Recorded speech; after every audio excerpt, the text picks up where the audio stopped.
tornroof.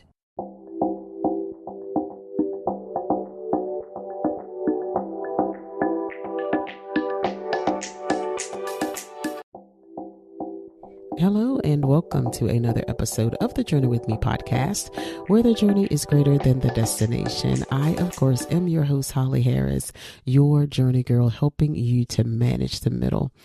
And I just wanted to jump right into today's episode. And today I wanted to talk about offense. An offense in the Bible refers to someone who is easily upset or disheartened by the actions or words of others, causing resentment and bitterness. It is often associated with a lack of forgiveness and a negative attitude towards others. And in particular, I wanted to talk about this today because, of course, I love YouTube and I go on there often to watch videos and all of that good stuff. And I have noticed that there are quite a few videos that have been popping up from former Christians that have left the faith, that have done deconstruction, and they've decided that, you know, it's no longer for them. And they've been telling their after faith stories, life after faith stories. And so I came across this one gentleman who had, been a Christian for a number of years. He had been a preacher of the gospel and everything, but had come to the conclusion just within the past, I guess, several years that, he no longer believed. And so I was listening to the interview and I was like, wow, for someone to have been in the faith for that long and to began doing the deconstruction, which got him to that point. And I don't knock people's choices and, what they feel is right for them, because, we've all been given free will. So this is not really what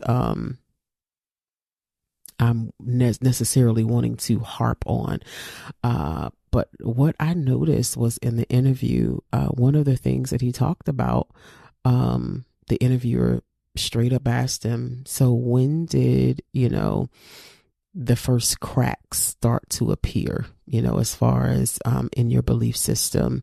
And he told him, he was hurt. He was feeling controlled by leadership. There were some unanswered prayers. And so those were like the first things that he mentioned that moved him to a place of discovery, a place of wanting to know more, dig deeper. And he came to the conclusion, that, it wasn't real. And he moved out of the faith and he, no longer believes. And so it was interesting to me that those were the first three things that he named to be the things that moved him away from his belief system. And so I was like, wow, just kind of combing over it, like that sounds a lot like offense. And it's interesting because when, I kind of got that video came up and I began, watching it, I felt like it was something that God wanted me to, speak on.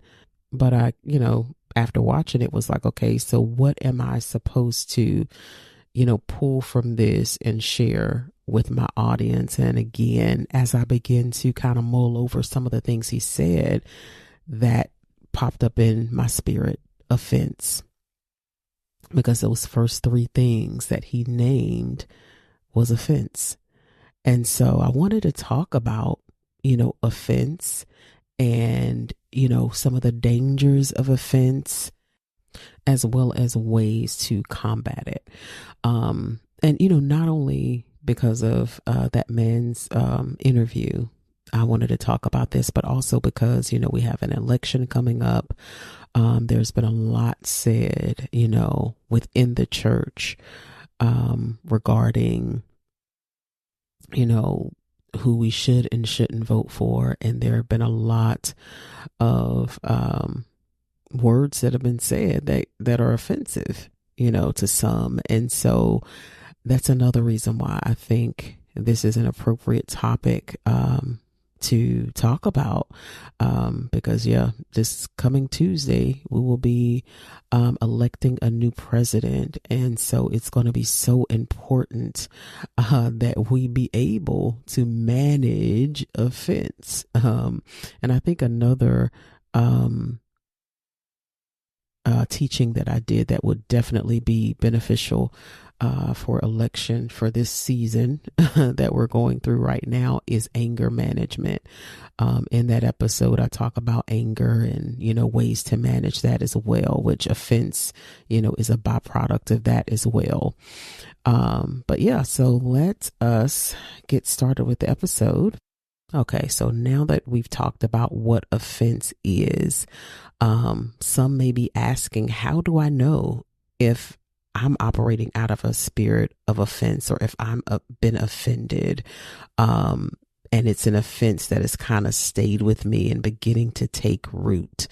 One of the ways we can know whether or not we're operating in offense is when we start becoming overly critical. That is a surefire way to know that you've been offended in some way. If you're overly critical about someone or something. And going back to the interview with the gentleman, that was one of the things that I noticed. Like, there was an over criticalness, if that's not even really a word, of the church he was in, of the church in general. It was just overly critical. There was nothing that I heard come out of his mouth that said, you know what, these people were good to me when my dog died, or that's just a crazy example. But there was nothing that came out of his mouth that was praiseworthy. I can understand having your complaints, but if you have nothing to say that says, I may have deconstructed this and figured out that it wasn't for me, but while I was there, those people were good to me. I remember when, I was going through and, was about to lose my house and everybody put their money together and I was able to keep my house. I mean, this is just, random examples coming to my head, but I can imagine that after 20 years of being there, they had to have done something good and something right for you to stay there that long. And he had been in that same church the entire time he was, preaching and teaching. So they must have been doing something right, because at some point, up until the point that, he was getting hurt and all of that kind of stuff. But there must have been some things that were done right in those years of him serving at that church. But I mean, it's just an example that, anytime we start to become overly critical about something, is because we are in offense. And I can remember having my own story, of offense and, being overly critical. So it's definitely something to, look out for, so that you can recognize when it comes up and be able to stop it from taking root. Okay, so the next sign is when we begin to do things out of obligation and it's not coming from our hearts, that we're just kind of going through the motions because we feel obligated.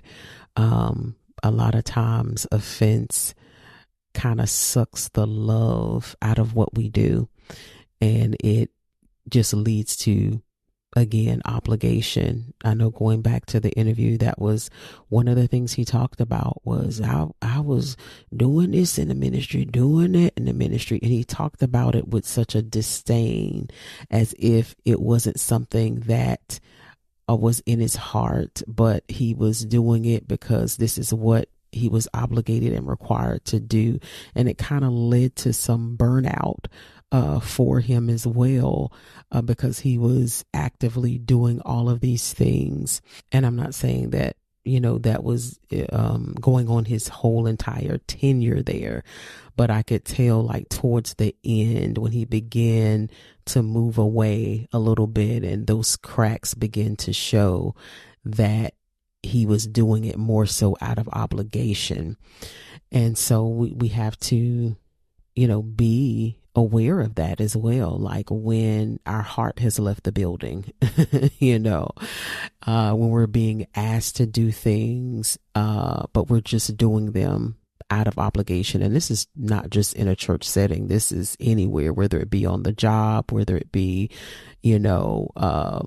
wherever it is, whether it be in a relationship. There are many marriages where spouses are offended, but they keep showing up out of obligation because they have, said those vows before God, and they have promised to be there in sickness and health, to love, to honor, and obey. And so they stay, out of obligation in those seasons where their heart may be far from their spouse, maybe because of offense, maybe because they said something that got on their nerves or whatnot, but because of their duty to their, spouse and to the vows that they made, they continue to operate out of obligation until their heart kicks back in. And so that can happen, when you are offended, is that you begin doing things out of obligation and your heart is not there. And we know when that happens. That's not something that we have to guess. We know when we're doing something out of obligation and we really don't want to do it.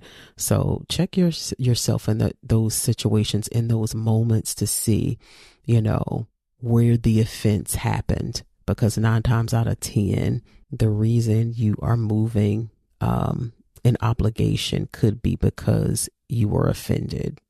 Next, let's move to some of the dangers of offense. And I'm going to read Matthew chapter 24, verses 10 through 12. And this is in the Amplified Version. It reads, "At that time, many will be offended and repelled by their association with me." This is Jesus talking. "And will fall away from the one whom they should trust, and will betray one another, handing over believers to their persecutors, and will hate one another. Many false prophets will appear and mislead many. Because lawlessness is increased, the love of most people will grow cold." And so we see, first of all, that offense leads to us falling away from the one in whom we should trust. And of course, in this context, it's Jesus talking. He's saying, those who are offended by their association with me will fall away, will separate themselves from me. But this could also be applied in the natural sense when it comes to earthly relationships. It causes us to fall out with relationships that maybe God put in our lives, whether it be marriages, whether it be friendships. When we are offended by people, it can cause us to separate from them when they really should be in our lives still. And so that's the first thing that offense can create. The next thing it says is that offense leads to betrayal, because it says, and will betray one another, handing over believers to their persecutors. And so this here is talking about those who did believe, and once they become offended and repelled by their association with Jesus and begin to fall away from him, to prove that they are no longer with him, they're going to begin to betray other believers and hand them over to their persecutors. And so that's really interesting. It is that it leads to betrayal. And, in the same sense, going back to the natural piece and applying it in the natural, it can lead to betrayal, because if you're offended by someone and you separate yourself from them, that can then lead you to betray that person, because you no longer have that same loyalty for that person. So it leads to you being disloyal. It leads to betrayal. And then it goes on to say, many false prophets will appear and mislead many. But going back to before that, it says they will betray one another, handing over believers to their persecutors, and will hate one another. So we see this progression with offense that leads to a separation. Then it leads to betrayal, and then even hatred. Like once it continues to take root, it can lead to hate. And then it says, the next part of the verse says, many false prophets will appear and mislead many. So we see here that offense can accelerate deception, because of the betrayal, because of the falling away, from what is true and from what is right. It then can lead and accelerate deception in your life because it makes you more vulnerable because of the disloyalty, because of the betrayal. It makes you more vulnerable to deception. And so, and we kind of see this happening in real time, don't we? Like with this tit for tat, this going at each other's throats, about politics, about just different things, it's kind of bringing us to this place that I'm reading directly here from scripture. And so definitely we have seen many who have risen to say, hey, I know what's right. I know what the way is. And their attempt and their whole agenda is to mislead many. So it accelerates deception. And then it says, because lawlessness is increased, the love of most people will grow cold.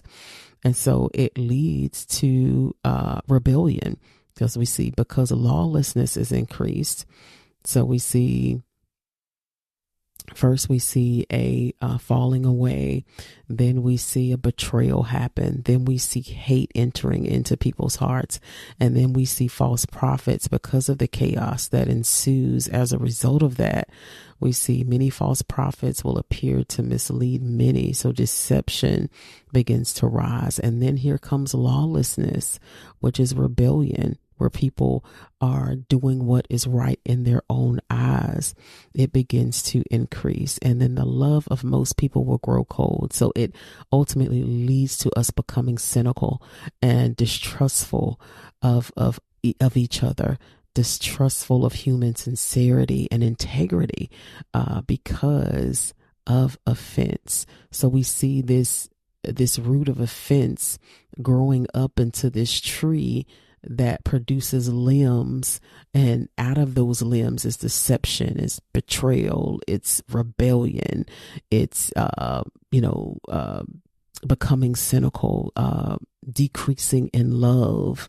We see all of these branches springing out from offense. So let's definitely keep a lookout and keep a watch over our souls for those signs that I talked about earlier, as to not allow unforgiveness and bitterness and resentment to set in, which leads to those branches just beginning to pop up out of our souls because we allowed it to take root.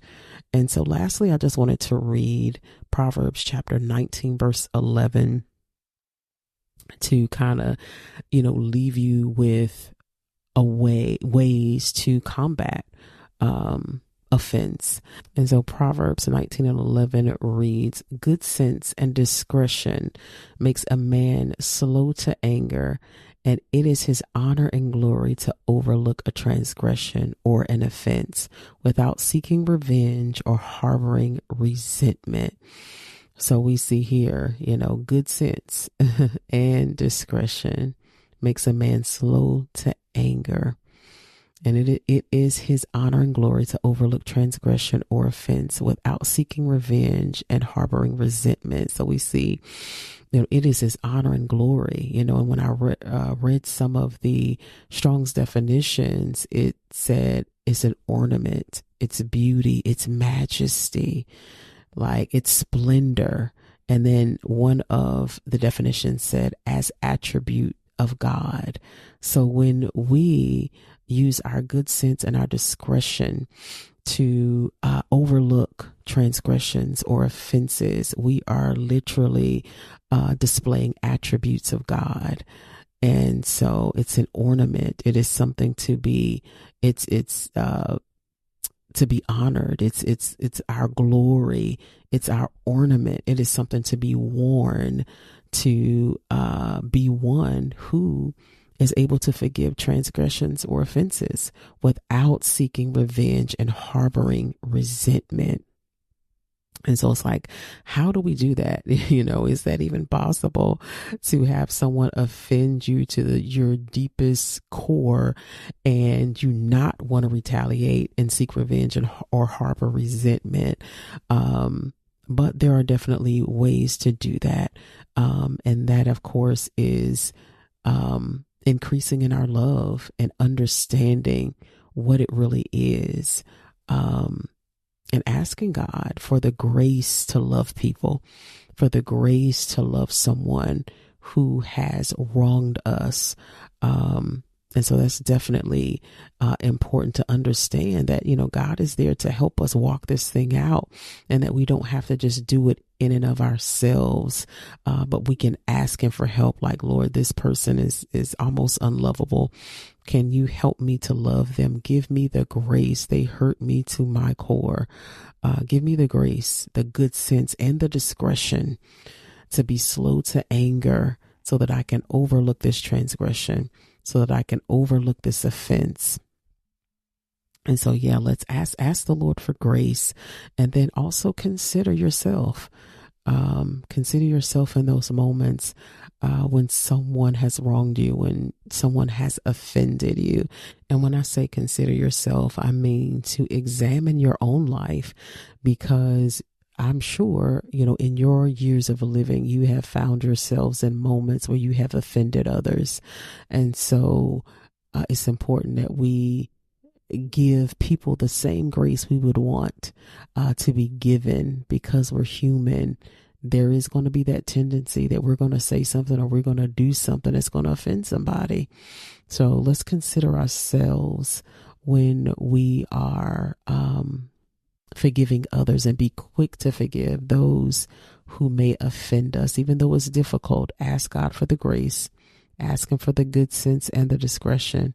And I like that use of that word in Proverbs and the Amplified Version. It's good sense, So it's like in our best interest, in other words, to forgive quickly, to forgive offenses and transgressions, so that it doesn't take root and spring up into that tree with all of the branches that I just named. So, let's go into our day with good sense, ready to forgive quickly, ready to wear that glory and that honor as an ornament when we do forgive those transgressions and those offenses, without harboring resentment, without seeking revenge. We are displaying the majesty. We are displaying the splendor and the beauty of our God, because those are attributes of him. So, definitely. I hope this blessed you. And again, gave you something to kind of chew on and help you manage, life a little better, help you manage this election season that we're in a little better, because I promise you, you're going to be offended in the coming days if you have not already. And so we have to be ready to quickly overlook it, allow it to roll off our backs, and for grace to abound. God bless you. Thank you so much for joining me today.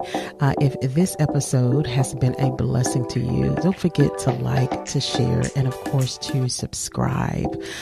Also, if you have not already rated the show, please do so on Apple Podcasts or wherever you get your podcast. Rating allows me to be pushed up in the rankings so that I can be made more visible to those who may need this type of content.